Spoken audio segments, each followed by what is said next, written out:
statement by J.D. Greear, the sort of president of the Southern Baptist Convention, not really legally, but because this is 3 years now, and it's only supposed to be 2, and COVID came along, and they decided just to punt on that. I think that was really a bad idea. But anyway, J.D. Greear posted this on Twitter. I realize that some pastors are likely unaware of the history of certain racial stereotypes in calling or comparing our vice president to Jezebel. But that doesn't make such statements any less unwise.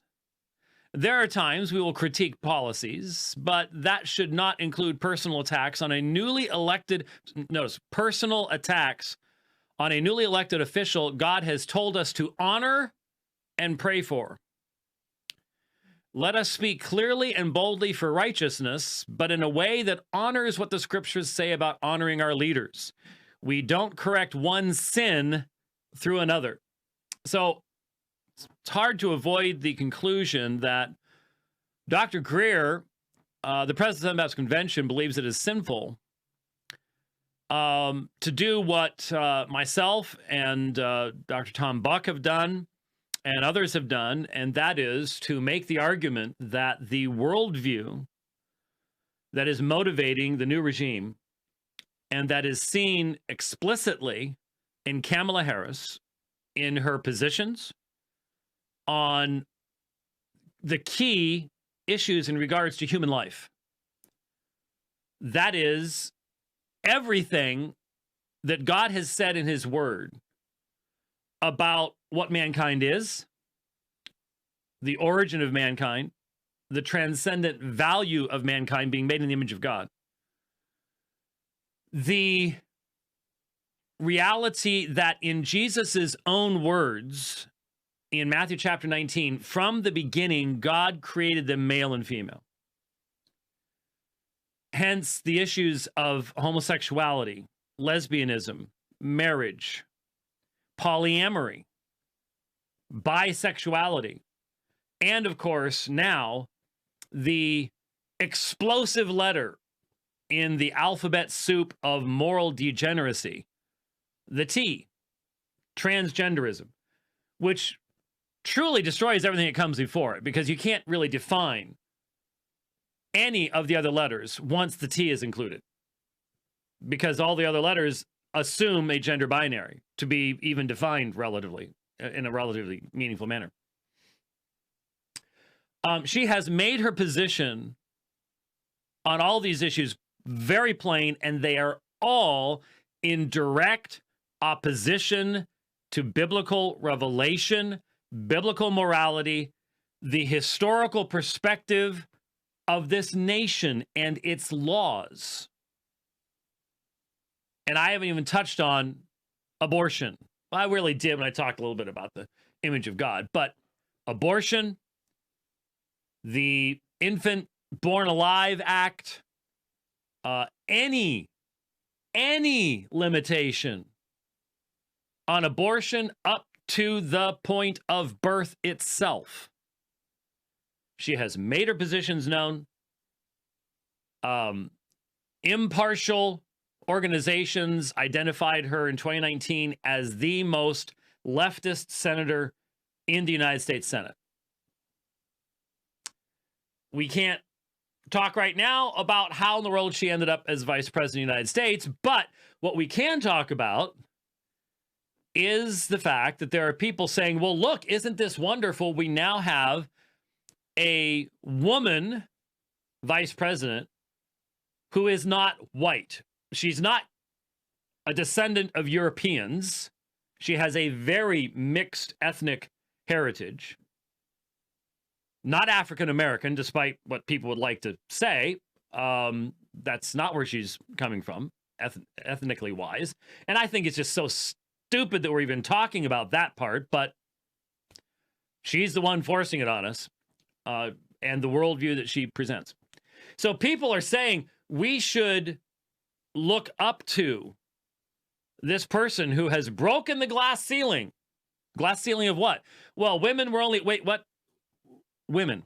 But her worldview says that a guy with male anatomy and enough testosterone to run a diesel truck who has to shave 3 times a day can call himself a woman, and we have to treat that guy as a woman and even memorize whatever whacked out pronouns they want to force upon us to use for them. That's her worldview. And so a lot of us have said, wait a minute, it doesn't matter what her gender is. It doesn't matter what her ethnicity is.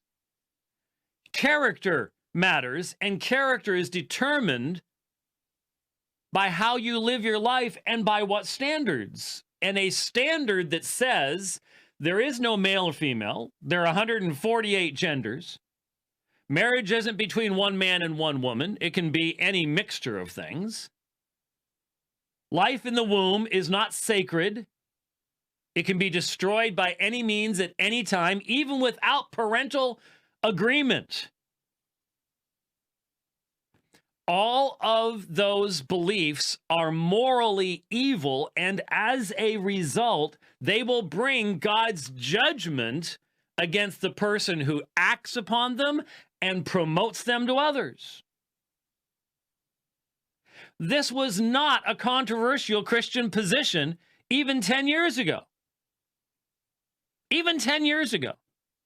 If I start off a program with what I'm starting off now, people have gone, what's with him? Like, duh. But now you're being called sinful by the president of the Southern Baptist Convention. If you dare go, we might not want to point people to Kamala Harris as an example for our daughters because the worldview that she is promoting is destructive to any meaningful society at all. Oh, you terrible person. You're supposed to pray for our leaders and honor them. Really? So what you think Paul was saying in 1 Timothy chapter 2, or what Peter was saying, is that we should honor the worldview of Nero Caesar, the beast of the book of Revelation. Take that one. You're to honor that. Well, no. Well, that's what we're talking about. We are talking about the fact that there is a worldview that is out front. It isn't hidden. It's not being secretly snuck in around the back. It's straight up front. It is motivated. How many executive orders now? Is it over 30? Yeah, I think it's over 30. Some ridiculous number. I think it's getting close to 40. It is behind all of that. And when the so-called Equality Act, I call it the Abomination Act, and I think it's an appropriate term, when that act comes before the Senate, it's already been passed by the House. When that act comes before the Senate, let's say that somehow, amazingly, all the Republicans actually maintain some type of a spine. There are 3 of them that, anyway, wouldn't it be wonderful if a couple of Democrats grew a spine on this? But that's probably not going to happen either. But let's say it came down to 50-50. Guess who's casting the tie-breaking vote? Kamala Harris. And what has she already told us she will do? She will force this abomination, this violation of every element of God's law, this law that every single one of the founders who created the Declaration of Independence and then crafted the Constitution would have found to be an abject invitation for God to rain fire and brimstone upon this nation. She will vote for it. But we live in the day where, as Vodi Balcom said, I think it was last weekend when he was speaking, for him, the 11th commandment is, thou shalt be nice. Now, the 11th commandment amongst Southern Baptists is, thou shalt not speak against fellow Southern Baptists. But thou shalt be nice. And our culture defines niceness as going along to get along. Well, the fact of the matter is, the left, if you have not recognized that they are on a full bore, scorched earth, this is our chance to get rid of this thing called the Constitution and all the opposition and establish one party rule that will then allow us to hand the keys to the CCP, and they'll come through San Francisco, because San Francisco, I think, is actively inviting them. Just if Chinese troop ships showed up off of San Francisco, I think they would set off fireworks and welcome them with open arms. I really do. I mean, did you see? I listened to Al Mohler this morning talked about the San Francisco school board removing, was it 42 names? 42 schools are going to rename. No more George Washington, no more Abraham Lincoln, any founders whatsoever, gone.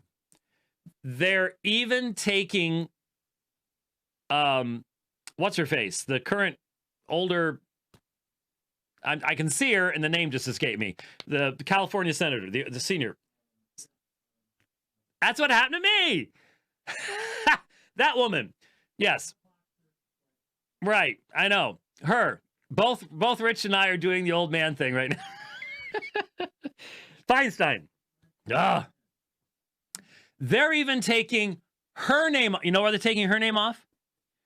Because 20 some odd years ago, she opposed a gay marriage ordinance or something, even though she's for it now. I mean, there is zero mercy and forgiveness amongst the woke, man. I mean, you cannot stay far enough to the left to stay away from the buzzsaw of the social justice movement. You're toast. They're even going to take her name off. I wonder what she thinks about that. She sold her soul for decades to promote leftism in San Francisco, and she's still not far enough to the left. It's just, wow. It gives you an idea where they're going. But the point is, you have in San Francisco right now a total repudiation of American history. Total repudiation of American history. This is a place where people do not want to be Americans any longer. And they're not. They're not. They are repudiating everything, the entirety of the history. Wipe it out. So I think they'd invite them all in. I really do. This is Kamala Harris's state. Okay, that's where she's coming from. So you have this incredible, immoral revolution flowing across the land. And what are Big Eva's leaders concerned about? Being nice in saying we disagree. Folks, the time for saying we disagree is long past. If people don't know by how you're living and by how you're proclaiming the gospel and calling for repentance from an evil nation that you disagree. Oh. So they always want to let us speak clearly and boldly for righteousness, but let's just not do it like the prophets did. Let's not even do it the way Jesus did it. Jesus took Jezebel. Now, Jezebel, and I preached on this Sunday night. The reason I preached on Sunday night was not simply to double down or anything else. I had written the article that appeared on the Theology Matters blog in response to Danny Akin, and Danny Akin's anemic little statement were talking. He was responding to the Religion News article about, again, Jezebel. Disappointing and uncalled for. I do not agree with POTUS and VP on many issues. I am so tired of this.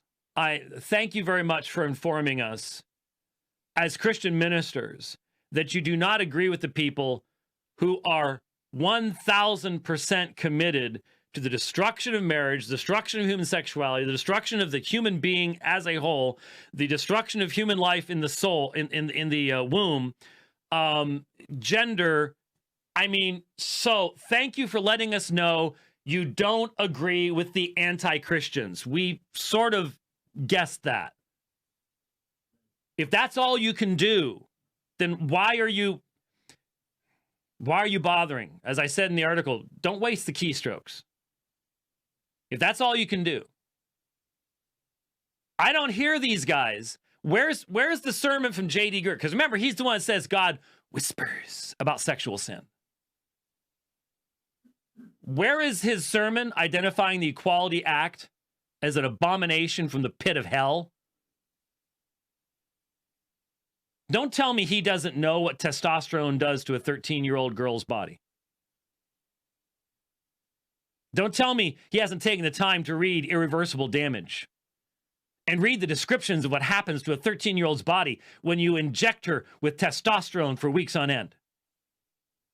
Aside from changing her voice, making her chin broader, there are certain female parts that atrophy and may never recover.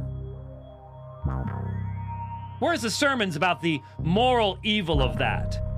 These guys are dads. They have daughters. What are you doing? Man up. Man up.